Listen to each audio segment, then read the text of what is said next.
Hello beautiful soul! Welcome back to my channel. This is my channel, Ami from Japan, Kabayan Taurus. This reading is for you. Tingnan natin ang iyong February 1 to 7, 2025.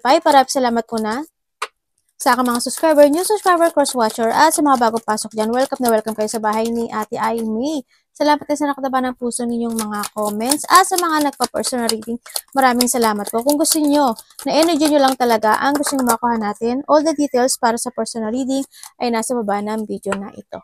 This is a general reading. Magkaiba ang general reading at ang personal reading. Kunin mo lang sa'yo at itapon ang hindi sa'yo. Maaring ito is a vice versa.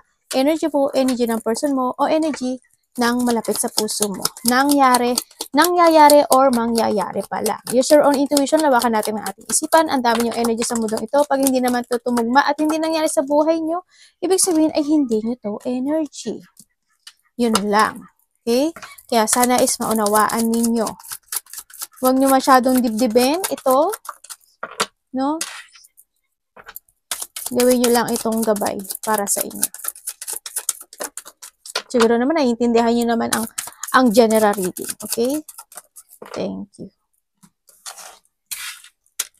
Okay, we have the Archway. May mga new opportunities, possibilities, or path na mag-open para sa iyo. No? Kung ano man yan. Mga ano yan, you need to trust to your intuition pagdating dito ha. And syempre, action. Kung hindi kayo nag-action, walang mangyari. Ay, nawala yung wifi ko ah. And beware of a great pride. Yan, may tao na medyo mataas ang pride, no? Kung sino man ito, maaring kakilala mo siya, syempre ate, kasamahan mo sa trabaho, baka ikaw, di ba? Nandyan ka. Baka ikaw to. Paano mo lang. And we have the dagger. Uy, may mga fear, worries, tense situation. Makakaramdam ka raw ng mga ganito. Patong na siya dyan. Oh, we have the horseshoe. May mga good luck happen sa buhay mo. But, you need to give an effort and hard work doon sa sitwasyon na to. Kung gusto mo talaga ng good luck, okay? Nagsama-sama yan. Gusto mo talaga ng give an effort and hard work kasi this is a career or table. Di ba nakita mo yan? May halaman dyan. Ibig sabihin, you need to give an effort and hard work. And syempre, ant. Ano si ant? Work, achievement, and success. Di ba si ant? Bago pa lang bumagyo at umulan, nag-iipon na siya ng pera, nag-iipon na siya ng pagkain sila, di ba? Ganon, kung gusto mo talaga ng good luck, ganito ang gawin mo. Ayan yan, magkakasama yan. Yan. Kumbaga, there's an idea, opportunity na kailangan mo mag-action. Career man yan, pera man yan, achievement man yan, fulfillment man yan, kailangan mong paghirapan yung sitwasyon na yun. Kailangan mo maging langgam. Baka sabihin mo naman, ate, ayoko maging langgam. Hindi. Yung ability ng being a langgam. No? Kasi gusto mo ng good luck, di ba? Oh. Kailangan mo mag-work hard. Kailangan mo bigay mo yung effort mo doon. Yan. Either to your career, sa money mo, sa stability mo, sa relasyon mo, anything. Okay. Okay, tingnan natin. Number 1. Parang engot ng ate mo. 1, 6, 16, 21. Okay. Di ba ito yung mo wini-wish mo no? Bigyan mo na effort. Kaso meron kayong blockage, no? And tandaan mo, meron kang dagger and peacock. Ibig sabihin, there's an enemy. Ako na nakikita sa'yo, no? May taong galit sa'yo or you have an enemy. So, nakita ko dito. Meron ka daw isang bagay na need mong i-start or may i-start ka sa buhay mo.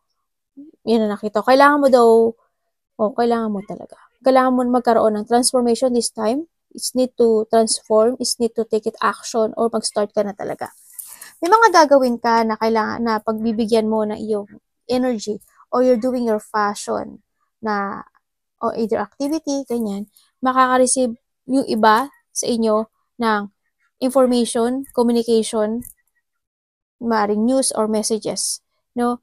And also, may mga emotion, mapi-feeling emotions yung iba sa inyo kasi maaaring meron kayong mga alalahanin, may mga iwo-worry, may mga pagkalito, ako nakikita sa inyo kasi hindi nyo siguro alam paano paano umpisa ng isang bagay o paano malutas ang isang bagay, ganyan. May mga unclarity situation ako na nakikita sa iba sa inyo. No, na wish nyo talaga to fulfill itong sitwasyon. Pero ang sinasabi dito is kailangan mong manindigan. Kumbaga itong blockage na to, yung obstacle na yan is kailangan nyong tanggalin sa inyong way. Diba? May mga sitwasyon na kailangan mong i-end. May mga sitwasyon na kailangan mong aksyonan. If you desire something, aksyonan mo. Sinabi ko naman, in-explain ko naman dito, diba? Nagkapare-pareho nga ng labas eh. Yun. Huwag kang papatalo, syempre. Syempre. Diba? May mga unclarity situation, pag-aalala, worry. May mga kawalan ng tibay sa isang sitwasyon mo, sa buhay mo. Nawawalan ka ata, nagiging weak yung ano mo dito. Kailangan mo malakpasan to. You need to take an action and kailangan mo ditong magkaroon kasi ng progressing para mawala itong si blockage. Yung obstacle na yan. May matigas ang ulo, no? Parang siguro hindi siya nakikinig. Kumaga may mga challenge sa'yo this time. Meron tayong Gemini, Sagittarius, Aries, and Virgo. Para kay Taurus, please show me.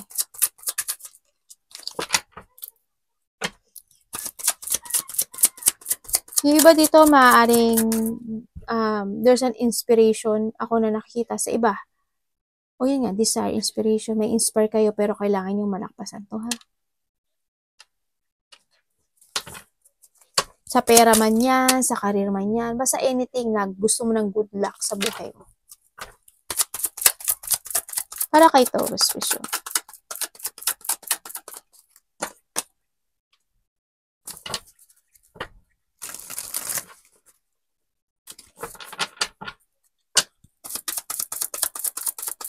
Taurus. Oh, di ba? The Wheel of Fortune. Ito na yan. Oh, di ba? Panalo, magkakatugma ang ano. Parang wini-wake up ka nito, no? Sa nakikita ko dito. Na kailangan mong kumilos para sa iyong fulfillment in life. The King and the King. Okay. The Death. Oh, di ba? Oh, magkakaano. Ang galing ng answer ni universe, ah. Magkakatugma, ah. Okay. Sabi dito, kuhanin ko na. Paki-explain po.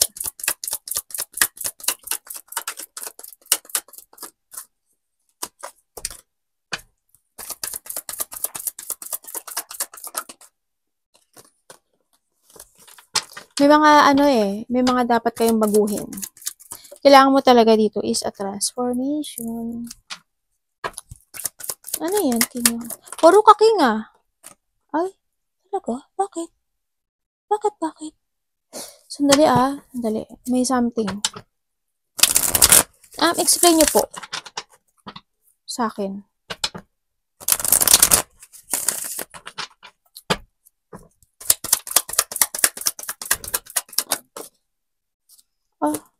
Pwedeng explain nyo, universe. Anong gusto nyong sabihin? Bakit po? Bakit po? Nakita ko na naman yung sagot niya dito. Pero gusto ko pang, it's more on clarity, itong situation, ano? Bakit po nyo sinabi na ganun?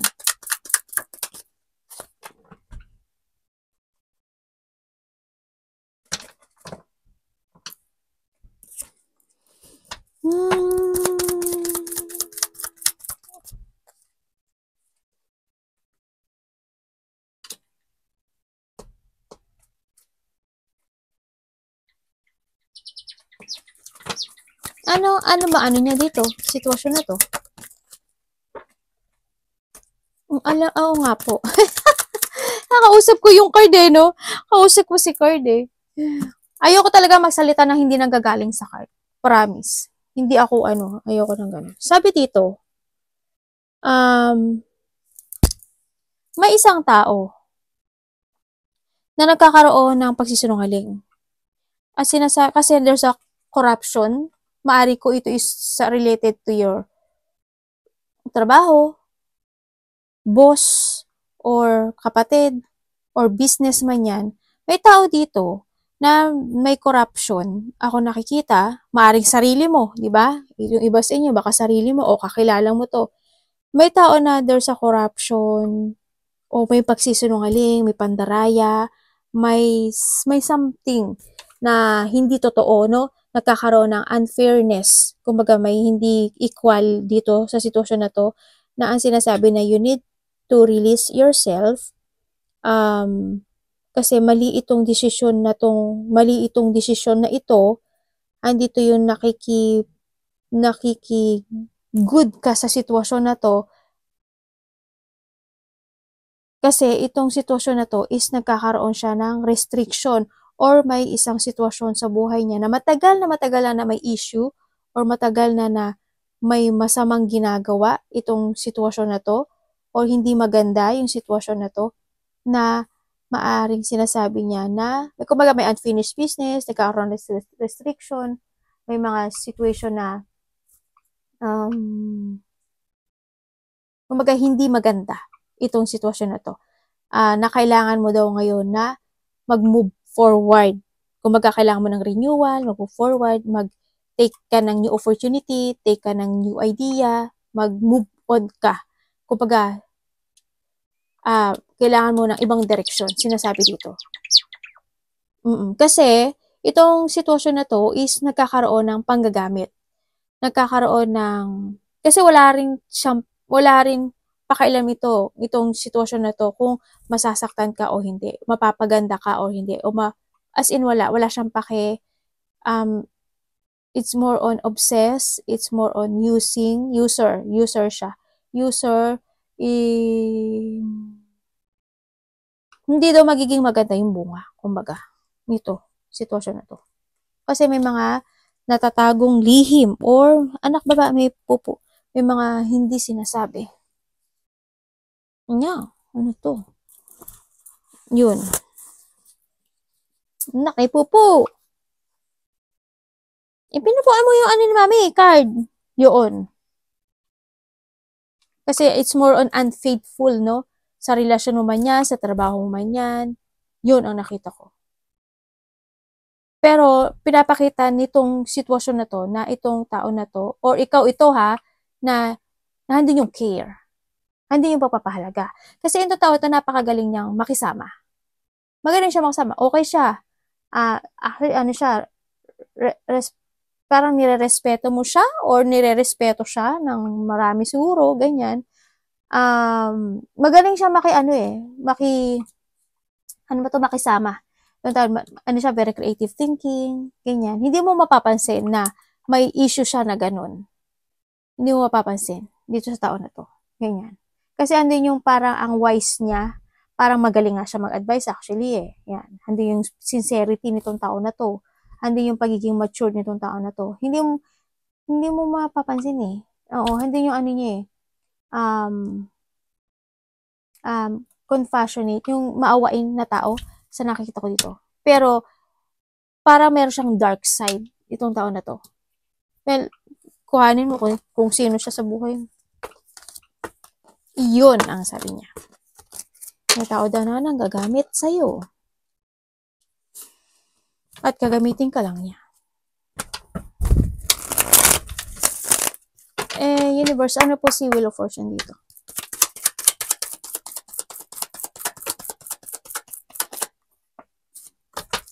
Kumbaga may anomalya. May anomalyang nangyayari.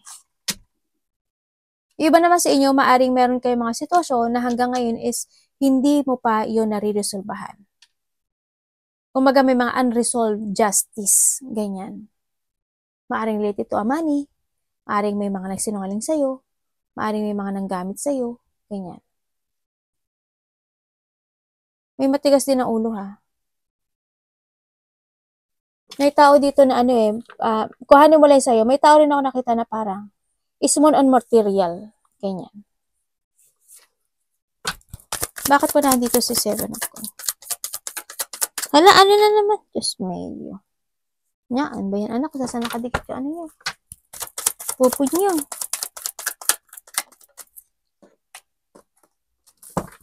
Universe, bakit paki-explain mo nga sa akin?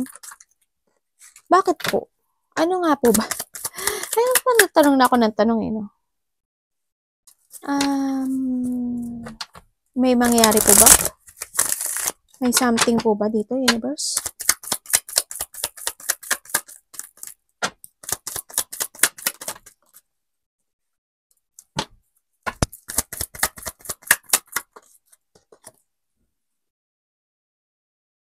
Okay. Sabi dito, kailangan mo daw magkaroon ng start, the beginning of a cycle sa buhay mo. You need to take it action and you need to be aware sa iba or moving forward. Kailangan sa'yo is motivation to keep moving to reach your goals na nakita ko ito. Kailangan mo daw dito na magkaroon, isipin mo daw yung sarili mo. It's time to begin to take a risk. Sa iba dito is pagsisave ng money to no? Kailangan nyo daw when it comes sa money is magkaroon na kayo ng balancing when it comes to money, no? Kailangan nyo talaga mag-action to kayo maghintay.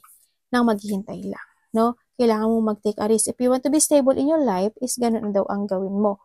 Magdesisyon ka na at balansehin mo na yung sitwasyon at mag-save ka na ng money mo. Given effort and hard work sa sitwasyon, kailangan ngayon is more on balance to need control and balancing, no? Kumbaga may mga sitwasyon na kailangan na umpisahan mo na. Either trabaho, money, pag-iipon, saving monies, focus to your health, focus to yourself, focus to think to the future, ganyan. Tandaan mo, you have a knowledge and you have a decision making na dapat mong gawin sa'yo. Nasa sa'yo yun kung gusto mo mag-umpisa or hindi. Sa maiba't ibang aspeto ng buhay mo. May mga sitwasyon na kailangan mong umpisahan at desisyonan this time.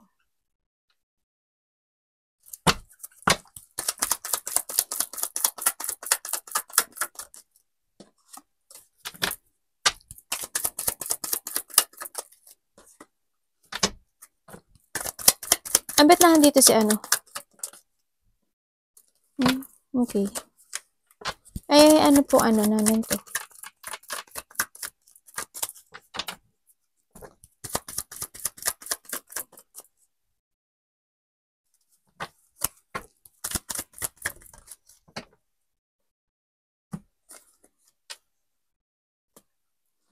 Okay.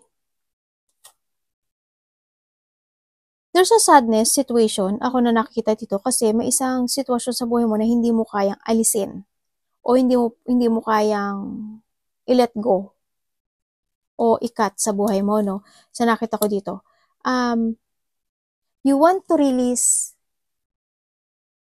o nagkakaroon ka ng clear mind, pero ang nakikita ko sa'yo is gusto mo pang ma-sure, maigi itong sitwasyon na to bago ka mag-move on. O bago kang mag-movement o mag-action. Ganyan. O kaya, sa iba is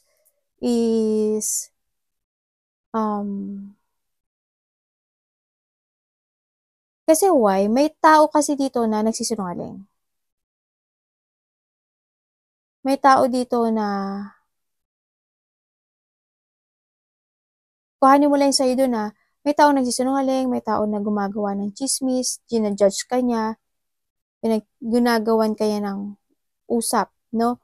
Nagkakaroon ng mga situation of disappointment sa isang tao o sa isang sitwasyon sa buhay mo, maaring sa sarili mo din mismo, no? Sa nakikita ko sa iba sa inyo, na nagkakaroon naman ng clear mind o gusto mong sabihin sa tao na to pero hindi mo masabi. Parang may kinikim-kim ka ata na isang sitwasyon, no? Pero hindi mo masabi yun. O hindi mo ma-actionan yun.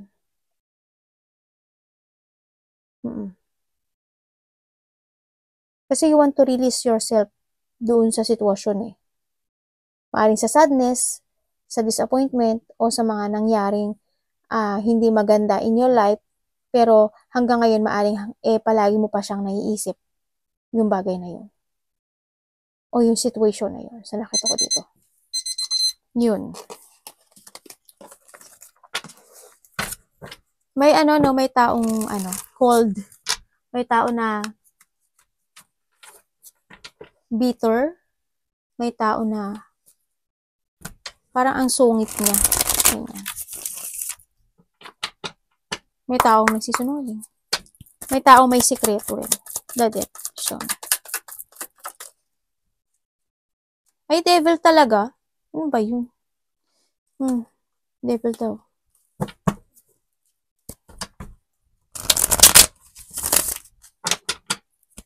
Ba't na nandito to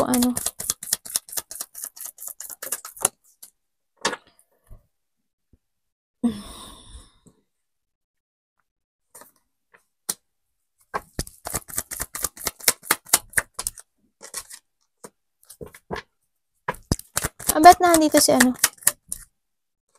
okay. May tao dito na gusto niya daw makipag-ayos sa'yo.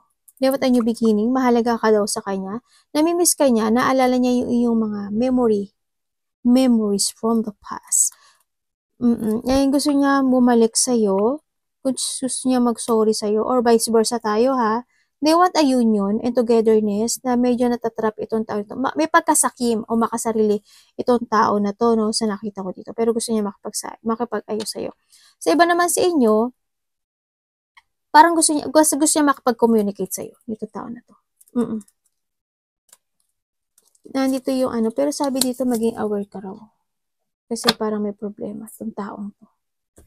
And then yung iba naman sa inyo is meron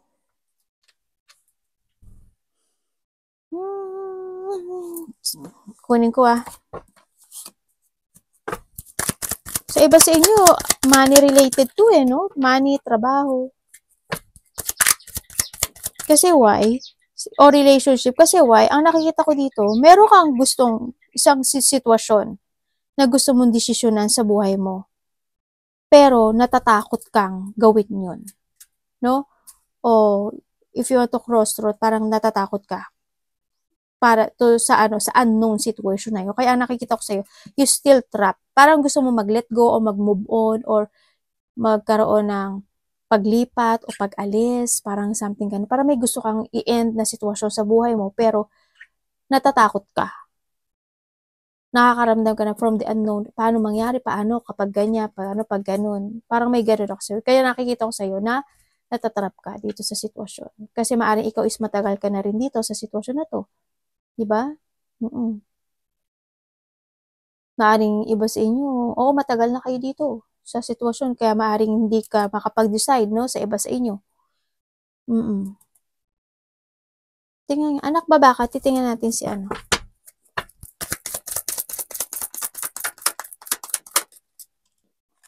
Alama. Sorry.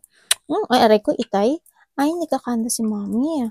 Okay, sa nakikita ko sa'yo dito, meron kayo ba kapamilyang medyo, may masama ugali. Yan. Mga makasarili, sakim. Baka iba dito, mahilig uminom ng alak, mahilig magsugal. Gano'n nakikita ko. Maaring sarili lang iniisip nila. Ganyan. Handali titingnan ba natin to? Ano ba ito card mo? Saan nakakarating?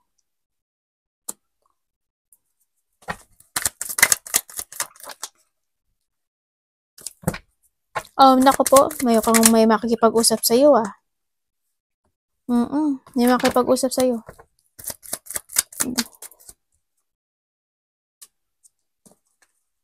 Ano ito? Talaga? Alam mo ba, Taurus? May kaaway ka ba? I hope hindi kayo lahat, Kasi nakita ko dito, may tao dito na nagmamanifest or may gusto siyang gawin. Parang sabi niya, gusto kanyang gusto kanyang malasin, gusto kanyang mawala, ganyan. There's a dark thought ako nakikita dito sa taon na to. Nandun yung sadness na to. Gusto kanyang mamatay actually. Or mawala. Ganyan. Diba dito may ano to. May black magic to sa iba. Kaya tinatanong ko kung may kaaway ka. Yun ang nakikita ko.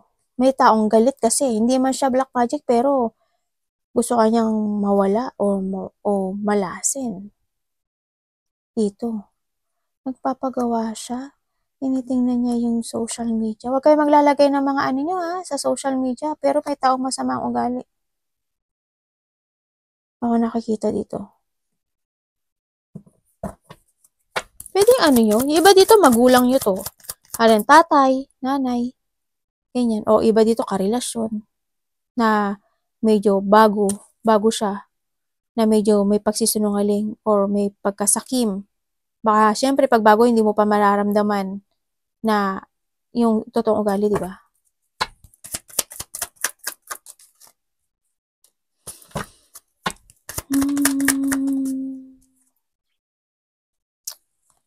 May tao dito na gusto makipag-ayos Yun ang nakikita ko.